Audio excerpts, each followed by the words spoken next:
ئێمە لە ژێر ناونیشانی فریشتەکانی میرەبانی ڕێکخراوی تەندروستکارانی کوردستان لقی سۆران هەڵدەستین بە بڵاوکردنەوەی نزیکەی 500 دەمامک و دەستکێش و بڵاوکراوە کە تێدا زانیاری ڤایرۆسی کۆڕۆنای لەسەرە بەسەر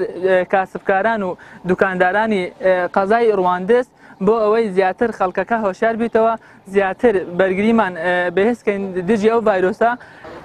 ئامان زمان دابشکردنی دەستوانە و دەستکێش و بڵاوکراوەیەکی تەندروستی دژی کۆڕۆنا ئامانمان زیاتر لەوەیە خەڵکی وشیار بکەینەوە و ئەگەر بە شتێکی بەسیتیش بی کە ئەو شتانە گرنگن بۆ خۆپارێزی لە کۆڕۆنا و زیاتر وعیشی پێویستە هەر ئەو شتانە بەس نییە کە ئێمە بڵاویەکەینەوە ئیدی بەسەر کاسبکار و دوکاندارانی شاری ڕەواندز دابەشەکەین و ئیشەڵا بەردەوامیشە بێت.